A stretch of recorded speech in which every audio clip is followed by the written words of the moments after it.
else's decision. Yeah. And in the course of that, 84 people won't have a job.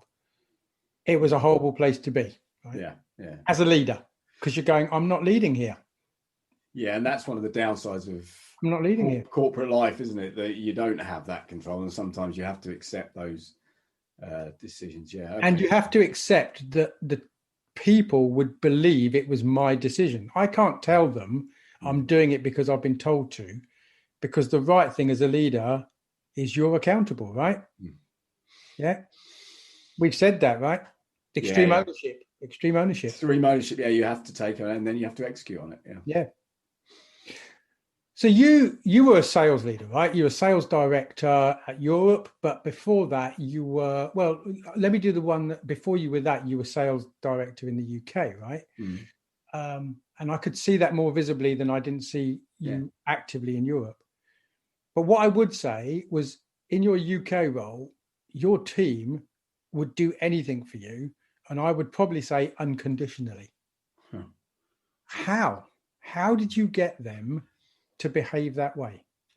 I mean, you can tell a story if you want, where you took them off and got them sleeping under tarpaulin, right? But they did those things, and I say for you, how did you get them to do that? So I'm squirming a little bit because it's really difficult talking about yourself, actually, isn't it? It is. It is embarrassing, but it's also factual. Yeah, and there's probably some good learning in there, right? Because and I know that I had a very strong following, so that's a really a good question. And thanks for your kind comments as well. I think there are a number of things I think I focused on. Because, by the way, it was the same when I was in the military as well. I had people that would follow me, and I wasn't sure why. Why do people keep following me and doing what I say? What I think I was good at, and we've talked about this a lot in the episodes, was a couple of things. I was always really clear on where we were going, and unwaveringly clear on an ambitious goal in whatever I did. And it was the same in my sport, same in having that unwavering goal of where I was going and believing we could get there, and then making sure everyone knew what their part was in that. That was something I was very good at, and that was and was important to me. The second thing I did regularly, and I enjoyed it, but I think it was really important, is communication. So in all of the roles I did, I always made sure there was some kind of regular communication, me on a conference call with the whole business, telling them good or bad news, telling them what's going on, telling them where we are, telling them what we need from them, just that communication. And also regular email communication, all of that kind of stuff as well. So communication was really important, very open communication. I think the other thing, I don't know, it's always difficult talking about yourself, but I think the other thing I was good at was decision making. So, and if a problem got to me, I would make a decision on it, and so people knew that I had their backs. I wouldn't do their job for them. I had their backs, and if they needed a decision, they weren't going to get, well, we could do this or this. I need to go and get some input for it. I would just make a decision. So I guess those are the first three things that come to the top of my head. But that's interesting, because we've talked about that before, about being consistent and being, clear and making tough decisions and making them fast. But bit of a supplementary question, and you may have answered it, maybe not. In getting that to work, you gained commitment from people. Not from a team, but from individuals. How do you get that commitment in an individual? So it's a really good question, actually. And that'd be a good question to ask our guests. Actually, I like that question. I think the clarity and communication come into that for certain, and the consistency, as you just said. I think the other piece, and actually this has come up quite often, is just being human, is understanding people and just being interested. if I was in a car driving from Warwick to London or whatever, I would be on the phone. And if I hadn't spoken to one in my team that day, I would phone them up. How you doing? What you up to? I would make sure I was constantly in communication with my managers or my team. And it was something always in my mind was to talk to them, see how they are. They're like my family. I needed to make sure I was keeping in touch. So I guess that maybe that element gets some commitment there as well. Okay. Yeah. I mean, look, they certainly knew that you had their back, right? There was no doubt about that. Yeah, and actually, there's a bad side to this as well. Just listening to myself talking. So I just want to.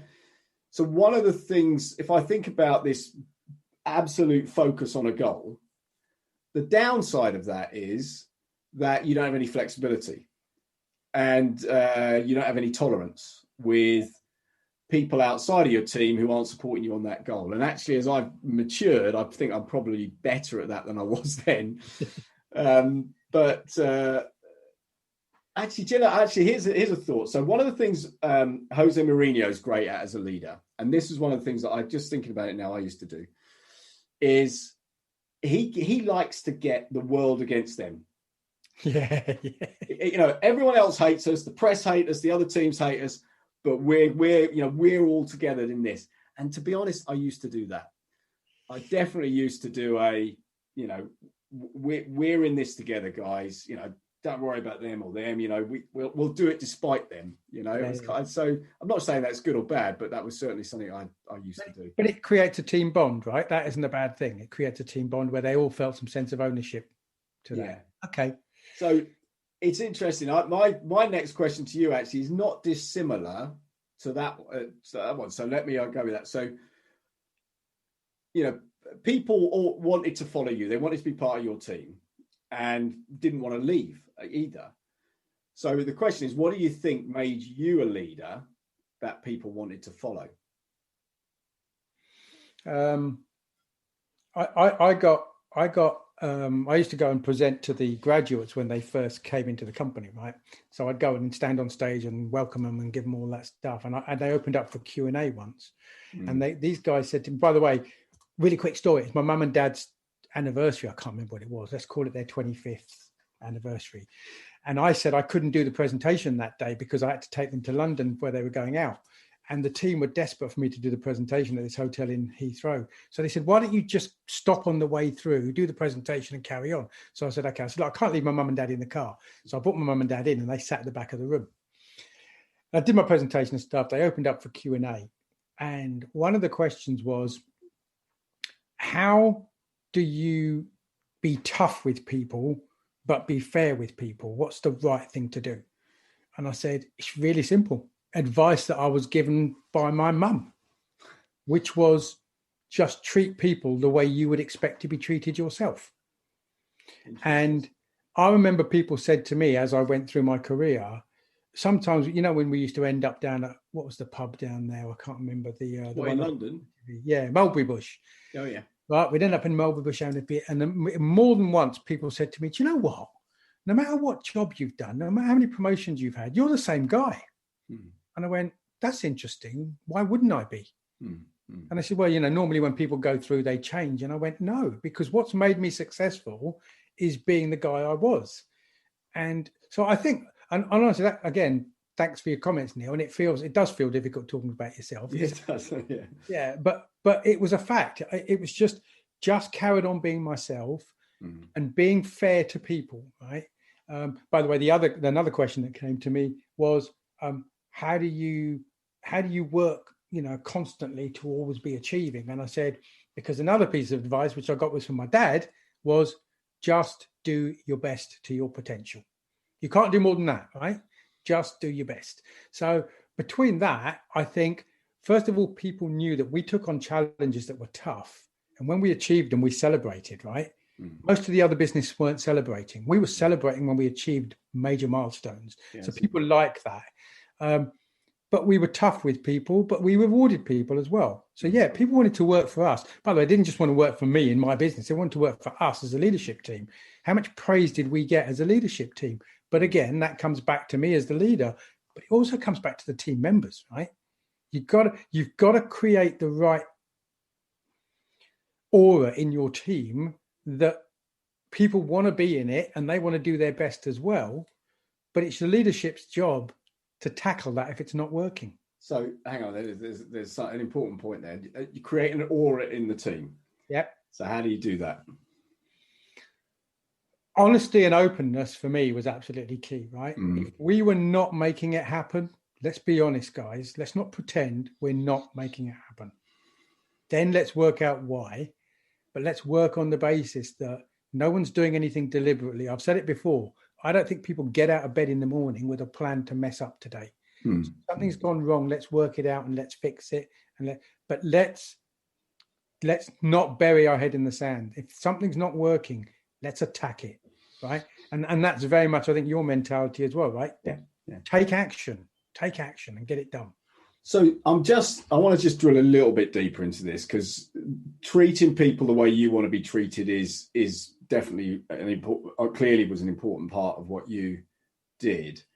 But let me ask it in a different way. Was there a regular habit you had, call it a habit, but something you did regularly that you think was one of the reasons that people wanted to follow you, be part of the team, or saw you as a good leader? You know, what would you, because this is a good tip for our listeners. So what would be a good habit that you did that really reinforced that leadership? I consciously, and I can say this because I knew it was not something that just came naturally, I would make myself do it. I consciously spoke to as many people as I could at any time I could and treated them all the same. So if I was talking to a second line manager who's just left my office, and I went out of my office and I headed down to get a coffee, and I passed some professionals along the way in my business, I would stop and talk to them, ask them how they were. I'd get to the coffee lounge. I would treat the lady who's giving me my coffee with the same level of respect. How are you? How was your weekend? Dum, dum, dum, dum, dum. Yeah. And that for me was an absolute given. And again, it comes from my upbringing and it comes from the way that I was as a person. But I always got comment about that when people were in a open, excuse me, in an open feeling and wanting to have that conversation with you, they would tell me that you talk to everyone and you're always open with everyone. So I think the word that comes to my mind, and it definitely is something that I think everybody would say about you, is approachable. You were approachable by everyone, which actually probably creates that whole, this is a nice guy to work for, a good guy to work for, because I know whatever my issues are, I can approach him. That's a really good point, Lanny. I just want to expand on that a little bit. And I don't mind saying it openly here. I'm sure he's going to watch it. I had a heart-to-heart with my son the other day, and he actually said I wasn't that approachable. Really? It's interesting, right? Because in a corporate setting, I believed I was, but sometimes we might not realize we create a feeling around ourselves where some people don't see you as approachable, right? So for whatever reason, my son, and for whatever his upbringing and background is, didn't see me as approachable as maybe the coffee lady did. Well, that's crazy. But it's a message for us to take on board, right? Don't think because you think it's working for the people you see that it's working for everybody. It might not be. No, that's a good point. I get reminded by Anna all the time that I'm nice to everybody when I'm on business calls and stuff like that. And I'm a very different person at home. It's not intentional, right? It's not intentional. No. Okay. So where were we? So that was you to me, right? Yeah. Let's do one more. And then we'll go on to some quick fire. Actually, you've commented about it, and it is difficult talking about ourselves. So maybe this one's fair to help you with, right? What was the most common criticism or feedback that you got as a leader from whomever? About me as an individual? About you as an individual. Oh, yeah, you could help me with that. No problem. So I guess,